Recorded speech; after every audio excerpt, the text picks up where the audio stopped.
hope you had a good weekend. Let's just jump straight into it. Does anyone want to go first? Hi, my name's Tom. Hi. I guess my story started in 2001. It's when I found out I suffer from depression.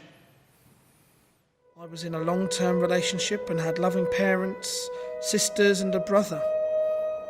They all thought I was all right. Yet in the mornings, I'd stare at the window of my third-floor office and think that it would be good to open it and fall quietly to my death, or calmly slice my wrists and lie under the shower until I disappeared. However, I wasn't alarmed by this. The worst thing for me was that I was beginning to find it difficult to think. I suppose I'd always found it difficult to think, but in 2004, the very basis of thinking, concentration, memory, it started to break apart. Everything was falling apart. The only thing that felt real was a creeping sense of utter hollowness. I think my survival was a miracle, but it wouldn't have happened had I not met the most wonderful therapist. Medication helped too, providing space for the tedious work of reconstructing myself from the ruin that I was. I don't have advice for anyone. I just have my own story. I suppose it could be summed up as if trying to walk after a lifetime of paralysis. With depression, I think the real question is, when two people experience the same scenario, why is it that one might experience some sadness and somebody else may experience such severe depression it could lead to suicidal thoughts? The answer lies in the nature and nurture that creates the unique landscape of our minds. Nature being the DNA structure that we're born with, and then the nurture being how we experience life as we grow. Once a person understands more and believes this, they are then in an empowered position to create the change they want when it comes to coping strategies. Thank you for that, Tom. Would anyone like to go next? Hi, what's your name? Hi, I'm Trish. Hi, Trish. Basically, I have a severe problem with panic attacks. It was so bad that every time I left the house I started to panic.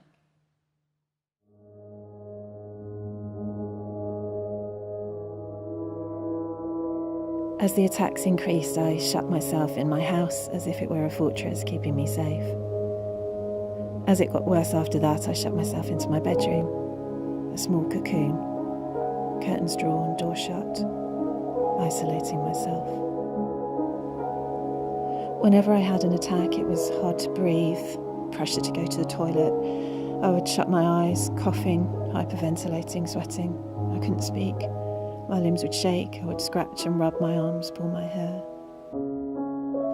So for whatever reason, Trish is perceiving social situations as threatening. And this kicks off a fight or flight response in her body, which is an increase of cortisol and adrenaline. That in turn shuts down the immune system and the gut system. Now, done over a short term for emergency situations, that's a natural survival response.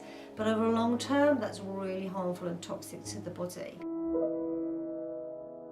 Collapsing, fainting, losing control of my bowels, choke, lose control of myself in front of others, or even harm myself. I was scared of it all. I would avoid going out and escape from situations. I would seek the comfort of my cocoon again, drawing the curtains, closing the door and turning off the lights. Some attacks I would be able to anticipate, some were spontaneous. Others were completely situational. For years I hid what was happening from my family and my friends. I was so depressed, angry, embarrassed and ashamed because I knew I couldn't cope.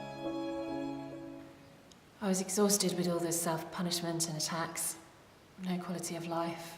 Enough was enough. My final punishment would have been an overdose, but even then, I couldn't go through with it. And that's basically it. Life.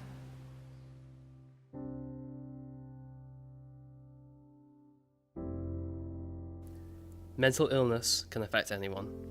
Research shows that every year in the UK, 1 in 4 people will suffer from some form of mental illness. Problems like depression and anxiety. 9 out of 10 people with mental illnesses will experience discrimination because of this. Despite the stigma around those with mental illness, they're actually a far greater threat to themselves than they are to others.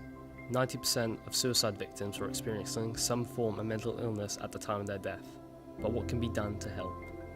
Either through independent research or reaching out for external help from psychotherapists such as neurolinguistic programmers, hypnotherapists or Haveners. We don't have to be a victim of mental illness.